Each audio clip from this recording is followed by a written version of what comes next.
Halo, Assalamualaikum warahmatullahi wabarakatuh. Kali ini kita akan mempelajari mengenai skop proyek dan integrasi proyek dalam manajemen proyek teknologi informasi.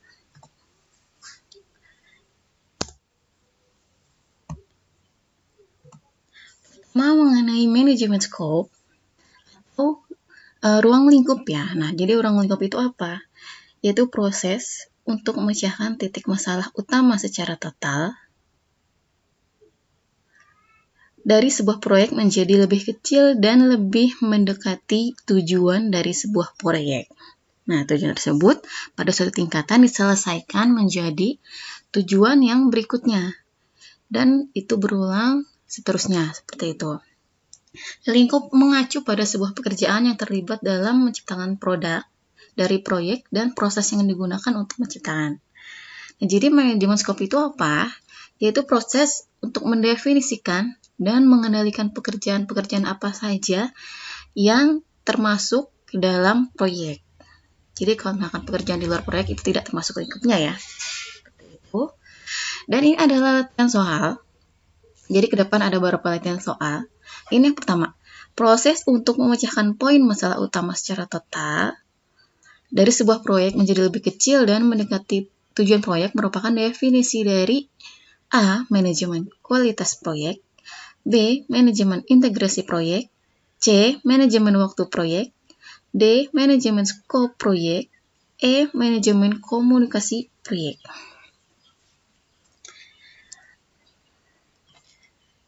Selanjutnya, ada 5 proses utama manajemen scope atau manajemen lingkup. Ada collecting requirement, defining scope, creating the web base, verifying scope, and controlling scope. Yang pertama, collecting requirement. Ya, ini mendefinisikan dan mendokumentasikan fitur dan fungsi dari produk yang akan dihasilkan dan proses yang digunakan selama proyek berlangsung. Ini mengumpulkan kebutuhan-kebutuhannya. Kemudian, defining scope. Ini meninjau project charter, dokumen persyaratan, dan aset organisasi untuk membuat pernyataan ruang lingkup dan menambah informasi lebih lanjut sebagai persyaratan dan perubahan yang disetujui. Kemudian, creating the WBS atau ini mengelompokkan deliverable proyek besar menjadi lebih kecil. Komponen menjadi lebih mudah dikelola. Kemudian ada verifying scope. Ini menerima kiriman proyek, pelanggan dan sponsor memeriksa dan secara resmi menerima kiriman selama proses ini. Jika kiriman tidak dapat diterima, pelanggan atau sponsor biasanya meminta perubahan seperti itu. Kemudian di tahap controlling, ini adalah mengendalikan perubahan lingkup proyek di dalam seluruh cycle atau hidup proyek seperti itu. Ini adalah latihan soal kedua, yaitu mendokumentasikan dan mendefinisikan fitur dan fungsi dari produk yang akan dihasilkan dan proses yang digunakan selama proyek berlangsung merupakan proses manajemen scope, yaitu A. Collecting requirements, B. Defining scope, C. Creating the web base, D. Verifying scope, dan E. Controlling scope. Ini ada soal ketiga. Proses utama dalam manajemen ruang lingkup yang mengendalikan perubahan lingkup proyek di seluruh proyek adalah A. Collecting requirements, B. Defining scope, C. Creating the web base, D. Verifying scope, atau E. Controlling scope. Selanjutnya, definisi lingkup. Nah, definisi lingkup yang baik sangat penting untuk keberhasilan proyek karena membantu meningkatkan akurasi perkiraan waktu, biaya, dan sumber daya atau resource-nya. Mendefinisikan dasar untuk pengukuran kinerja dan pengendalian proyek. Jadi, kalau definisi lingkupnya sudah baik, lingkup sudah baik, sudah jelas, sudah akurat lah ya, maka nanti tidak lagi membuang-buang waktu, biaya, dan resource-nya seperti itu. Kemudian masukan untuk atau input untuk persiapan pernyataan lingkup proyek meliputi project charter, persyaratan dokumentasi, aset proses organisasi, dan dokumen proyek sebelumnya dengan syarat proyek serupa ya. Nah, selanjutnya ini ada WBS atau Work Breakdown Structure.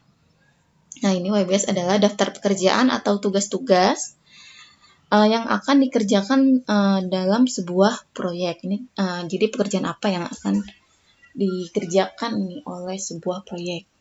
Nah, karena sebagian besar proyek melibatkan banyak orang dan banyak tugas yang berbeda, penting untuk mengatur dan membagi pekerjaan menjadi beberapa bagian berdasarkan bagaimana pekerjaan akan dilakukan. Jadi nanti akan dibagi-bagi ya, berdasarkan bagian-bagiannya.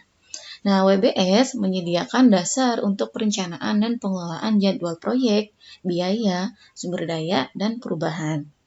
Nah, input utama dari WBS adalah lingkup proyek, stakeholder, persyaratan dokumentasi, dan aset organisasi. Nah, ini adalah contoh WBS atau Work Breakdown Structure. Ini ada 4 level, dibagi 4 level ya. Yang pertama itu merupakan judul proyeknya. Jadi misalkan proyeknya adalah proyek intranet, membangun intranet ya. Kemudian di bawahnya ada level 2 itu adalah konsepnya. Nah, yang berkaitan dengan konsep, jadi ada konsep, kemudian membangun website, mendesain website, kemudian setelah didesain kita membangun websitenya, kemudian ada rollout atau sudah tersedia ya sistemnya, kemudian kelimanya adalah support. Dan level ketiga di bawah konsepnya, jadi konsep itu terdiri dari apa aja. Yang di level ketiga adalah bersih persyaratan atau kebutuhan. Pertama, dari sebuah konsep, ada evaluasi current system. Ini adalah evaluasi sistem berjalannya, seperti apa. Kemudian, define requirement ini mendefinisikan kebutuhan-kebutuhan apa aja. Kemudian ada define specific functionality, ada fungsi spesifiknya seperti apa. Dan setelahnya ada define risk dan risk management approach. Ini mendefinisikan resiko dan pendekatan manajemen risikonya seperti apa. Kemudian develop project plan, ini membangun perencanaan projectnya. Kemudian yang ke-6-nya brief web development team. Nah, ini yang dilakukan briefing bersama tim yang membuat website atau membangun websitenya seperti itu. Nah, tadi kan ada define requirement atau mendefinisikan kebutuhan. Kebutuhannya apa aja, itu masuk ke level keempat. Yang pertama ada define user requirement, ini kebutuhan usernya apa. Kemudian define content requirement, ini kebutuhan konten ya. Jadi kebutuhan user, kebutuhan konten, kemudian define system requirement, kebutuhan sistem, dan kebutuhan server pemiliknya nanti seperti apa. Seperti itu. Jadi WBS itu dari mulai kita punya proyek apa, diuraikan secara lebih rinci. Nah, seperti itu ya. Nah, jika dirinci dengan format penomoran akan seperti ini.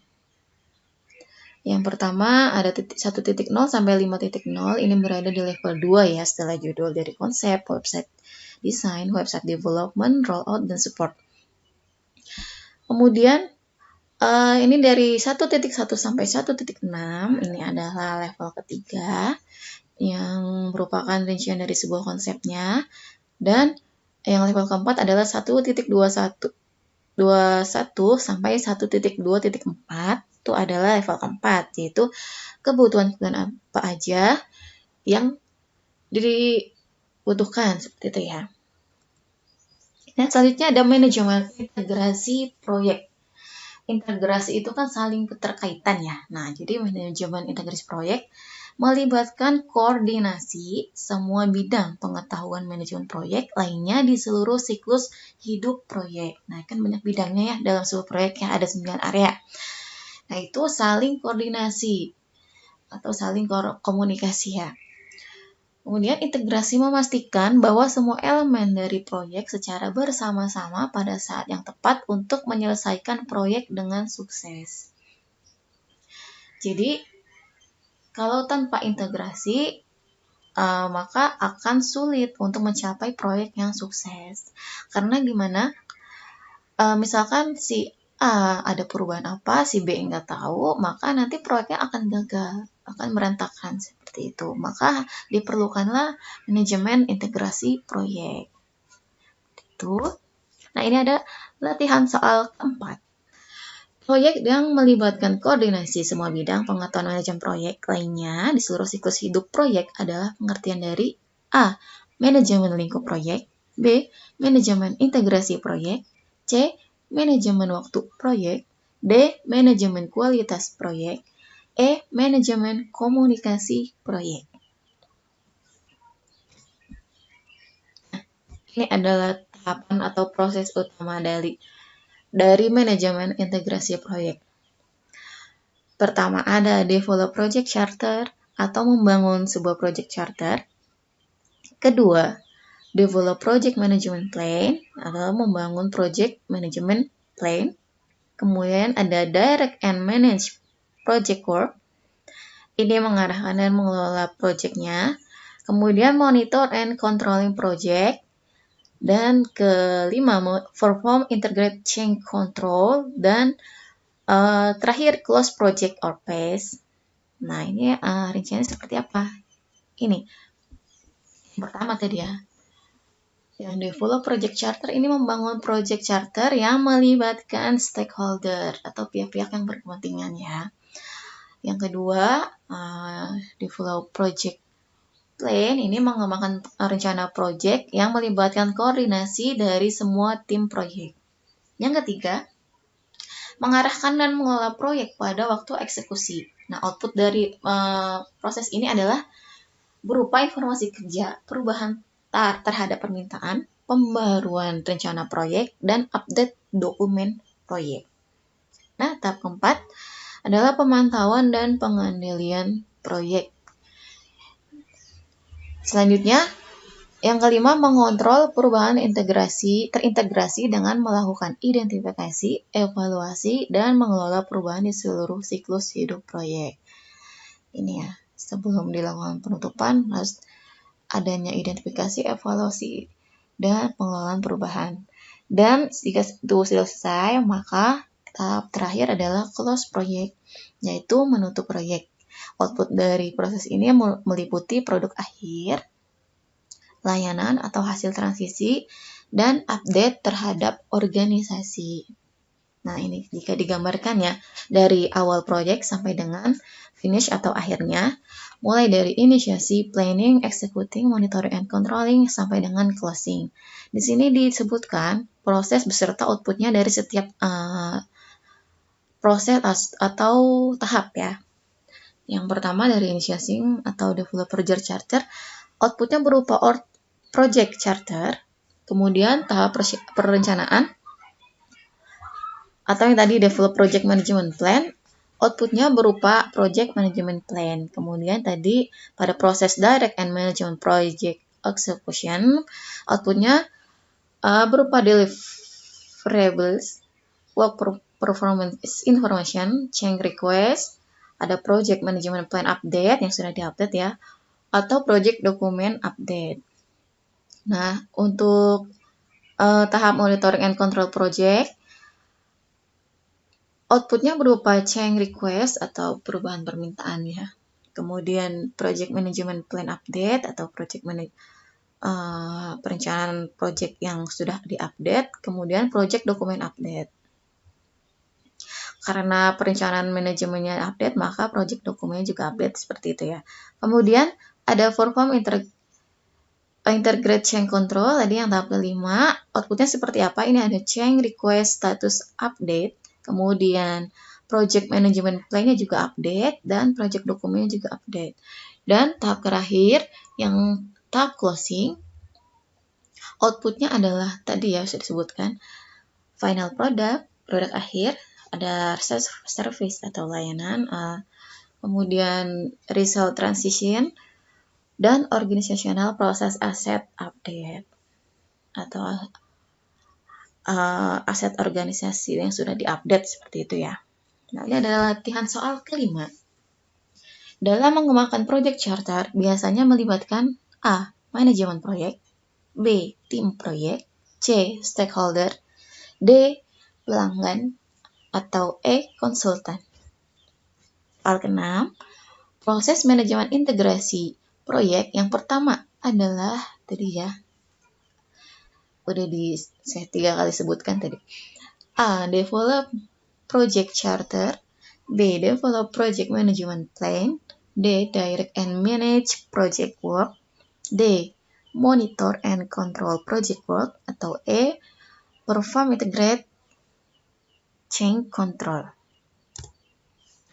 Hal ketujuh, output dari proses mengarahkan dan mengelola proyek pada waktu eksekusi berupa kecuali.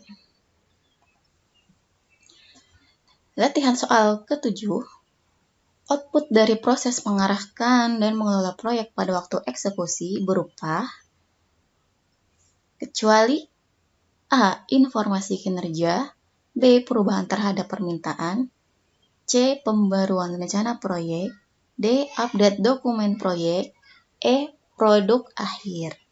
Ini kecuali ya. Nah, manajemen integrasi proyek yang baik sangat penting untuk memberikan kepuasan kepada stakeholder. Nah, kalau manajemen integrasinya nggak baik, maka koordinasi juga akan kurang kan ya. Maka nanti stakeholdernya tidak puas seperti itu. Nah, manajemen integrasi proyek berisi manajemen antarmuka atau interface management. Nah, manajemen interface management yang dimaksud itu untuk mengidentifikasi dan mengelola titik interaksi antara berbagai elemen atau bagian proyek. Jumlah interface atau antarmuka dapat meningkat secara eksponensial seperti jumlah orang yang terlibat dalam proyek meningkat. Sehingga tugas manajemen proyek adalah dapat membangun dan memelihara komunikasi yang baik di seluruh interface organisasi. Nah, ini adalah tugas si manajer proyeknya ya. Jadi memelihara koordinasi antar bagian setiap proyek itu berlangsung dengan baik. Gitu. Kemudian ada project charter. Tadi kan ada project charter ya. Jadi project charter itu apa? Yaitu dokumen yang digunakan untuk memulai proyek improvement dan berisi informasi penting tentang uraian tujuan proyek. Nah, ini menjelaskan ruang lingkup, waktu, biaya untuk tujuan proyek, kriteria keberhasilan, pendekatan umum untuk mencapai tujuan, peran utama dan tanggung jawab stakeholder.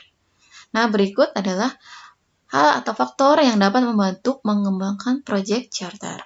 Ada 5 ya. Pertama ada project statement of work, berisi deskripsi kebutuhan bisnis proyek, lingkaran karakteristik dari produk atau jasa yang akan dihasilkan nanti, dan informasi organisasi. Kemudian kasus bisnis, berisi tujuan proyek, persyaratan, dan waktu serta biaya proyek. Kemudian ada kontrak, mencakup banyak informasi yang dibutuhkan untuk membuat project yang baik, project chapter yang baik ya. Kemudian faktor lingkungan organisasi juga mempengaruhi ya, termasuk pemerintah, kemudian standar industri, infrastruktur organisasi, dan kondisi pasar. Atau yang kelima adalah aset organisasi, berisi rencana sistem, kebijakan, prosedur, pedoman, sistem keuangan, sistem manajemen, pembelajaran, dan informasi sejarah keberhasilan proyek. Ini adalah faktor-faktor yang mempengaruhi atau membantu mengembangkan project charter.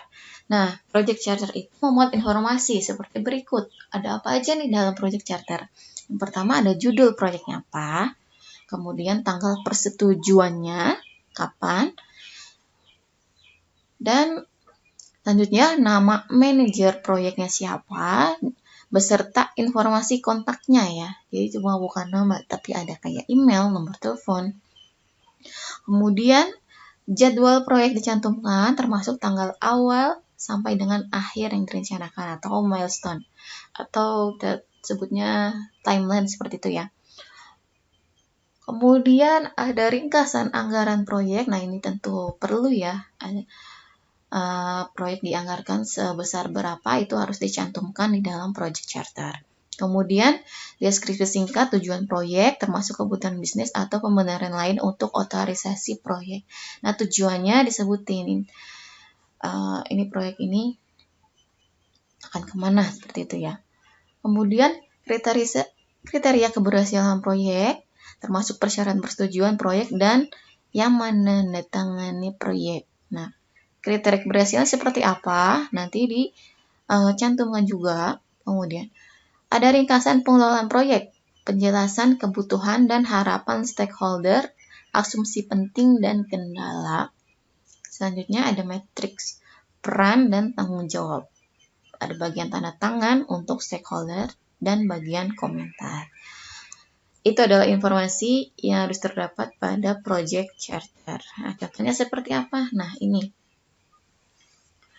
ada sebuah project charter dengan judul Information Technology Upgrade Project. Ini adalah proyek untuk upgrade IT ya. Project start pada tanggal 4 Maret, terus finish date-nya 4 Desember, kemudian jadwal milestone-nya. Ini ada update inventory tanggal 15 April, kemudian hardware dan software acquired Agustus tanggal 1, kemudian installation complete 1 Oktober, dan testing complete November tanggal 15. Kemudian ini ada budget information atau anggarannya. $1 juta untuk hardware dan software, kemudian $500 juta untuk tenaga kerja ya. Kemudian ada project manajernya disebutkan namanya siapa, nomor telepon beserta email. Ada apa lagi? Ini objek projectnya. Ini adalah upgrade hardware dan software untuk semua karyawan selama 6 bulan. Selama 9 bulan ya. Kemudian untuk sheet describing the new standard. Jadi untuk lebih detailnya nanti ada di lampiran. Kemudian ini upgrade server, kemudian mungkin akan dilakukan juga seperti jaringan dan jaringan hardware atau software kemungkinan juga sama. Kemudian ada main project sukses kriteria. Ini kriteria keberhasilan seperti apa? Di sini disebutkan hardware, software, dan jaringan upgrade must meet. Ini harus terpenuhi ya. Jadi hardware dan software dan jaringan itu harus dipenuhi, di-upgrade semua. Kemudian pengujian secara keseluruhan dan nanti keseluruhannya selesai dalam waktu kurang dari 10 bulan seperti itu. Kemudian gangguan pekerjaan tenaga kerja itu sedikit. Nah, ini adalah kriteria sukses dari sebuah proyek, keberhasilannya ya seperti apa. Nah, ini pendekatan-pendekatannya nih ada disebutkan ya pendekatannya seperti apa. Selanjutnya ini tadi ada roles and responsibility. Ini ada nama stakeholder siapa, role-nya sebagai apa, kemudian tanggung jawabnya ngapain aja itu disebutkan di dalam project charter. Kemudian mereka tanda tangan deh. Ya, di sini. Dan ini ada bagian komen. Itu adalah contoh dari project charter. Ini adalah latihan soal ke-8. Dokumen yang digunakan untuk memulai project informant dan berisi informasi penting tentang uraian tujuan proyek merupakan A. Project Charter, B. Project Statement of Work, C. Work Breakdown Structure atau BBS, D. Project Plan, E. Proposal. Latihan soal ke-9.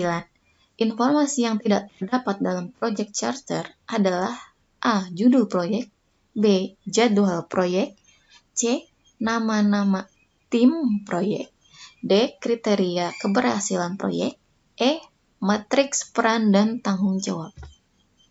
Ini adalah latihan soal dulu, berisi deskripsi kebutuhan bisnis proyek, ringkasan karakteristik dari produk atau jasa, dan informasi organisasi merupakan A.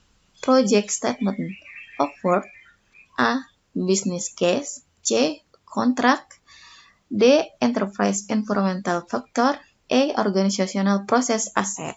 Nah, demikian mengenai skop integrasi proyek ya. Kurangnya saya mohon maaf. Assalamualaikum warahmatullahi wabarakatuh. Sampai jumpa lagi.